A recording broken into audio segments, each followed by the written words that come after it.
Bonjour, dans cette vidéo, on va voir ce que sont les fonctions trigonométriques, c'est-à-dire les fonctions cosinus et sinus. Dans la partie gauche de la fenêtre, on a tracé le cercle trigonométrique, c'est-à-dire le cercle de centre O, l'origine du repère, et de rayon 1. On a vu précédemment qu'à chaque nombre réel x, on pouvait associer un point M sur le cercle trigonométrique. Ici par exemple, on voit qu'à x égale moins 20, on associe ce point. On a également vu que lorsque les valeurs de x augmentent, le point M tourne sur le cercle trigonométrique dans le sens inverse des aiguilles d'une montre. C'est ce qu'on appelle le sens trigonométrique. Donc à chaque nombre réel x, on associe un point M sur le cercle, et ce point il a une abscisse et une ordonnée. Ces coordonnées, on va leur donner un nom. L'abscisse de ce point M, on l'appelle le cosinus de x, qu'on note cos de x, et l'ordonnée, on l'appelle le sinus de x, qu'on note sin de x. Ici, par exemple, on a x égale à moins 20, donc on voit que le cosinus de moins 20, c'est-à-dire l'abscisse du point M, c'est à peu près 0,4. Sinus de moins 20, c'est l'ordonnée de ce point M, c'est à peu près moins 0,9. Si je prends un autre exemple, quand x vaut 6, on obtient le point M ici, donc le cosinus de 6, c'est l'abscisse de ce point M, qui est donc un nombre très proche de 1, 0,95 à peu près, et le sinus de 6, c'est donc l'ordonnée de ce point M, qui vaut à peu près moins 0,25. Ainsi, à chaque nombre réel x, on peut associer le cosinus de x et le sinus de x. On va donc définir deux fonctions qu'on appelle cosinus et sinus. On va maintenant étudier ces deux fonctions. Concernant le cosinus de x, c'est-à-dire l'abscisse du point M, eh bien, on constate que lorsque x augmente, le cosinus oscille entre moins 1 et 1.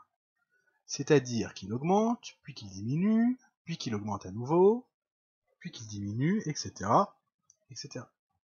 On va tracer sa courbe représentative. Pour ça, dans le repère de droite, pour chaque valeur de x, on va placer le point dont l'abscisse est x et dont l'ordonnée est cosinus de x, c'est-à-dire l'abscisse du point M qui correspond.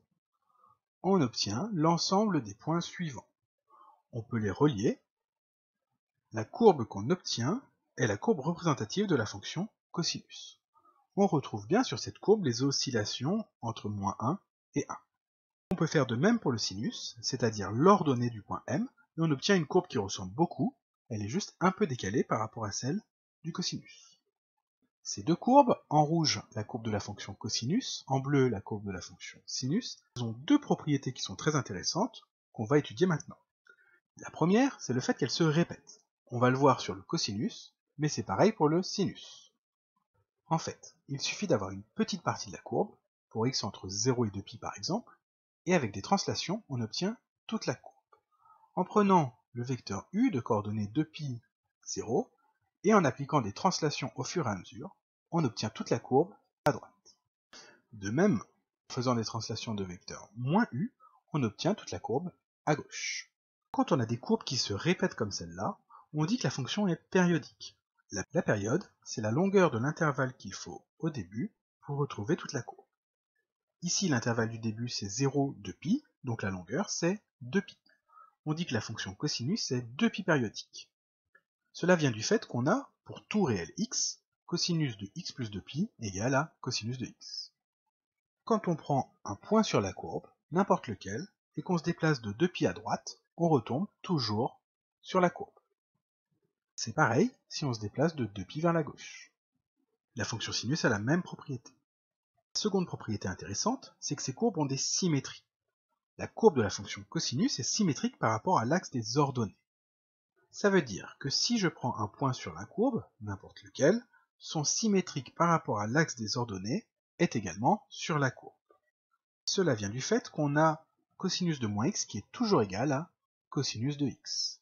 On a par exemple cosinus de pi sur 3 qui est égal à cosinus de moins pi sur 3, cosinus de pi sur 4 qui est égal à cosinus de moins pi sur 4, etc., etc.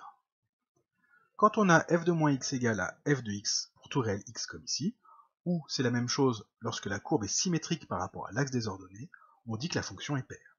Donc la fonction cosinus est paire. La courbe de la fonction sinus, elle, est symétrique par rapport à l'origine du repère.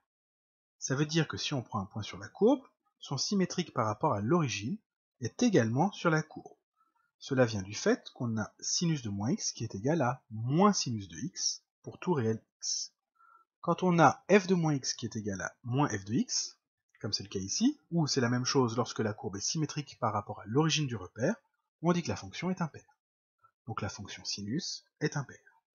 Donc voilà un résumé de tout ce qu'il faut savoir sur les fonctions trigonométriques, leur définition, leurs courbes, et ces notions de périodicité et de parité. Ces fonctions, elles sont très utiles pour modéliser des choses qui sont cycliques, qui se répètent. Une des premières qui vient à l'esprit, c'est de modéliser un ressort. Quand on tend un ressort et qu'on le lâche, il va osciller un petit peu à la manière de ces fonctions. C'est également des fonctions qu'on peut retrouver en économie, puisqu'on a un certain nombre de phénomènes qui sont cycliques, qui se répètent dans le temps, sur des durées plus ou moins longues.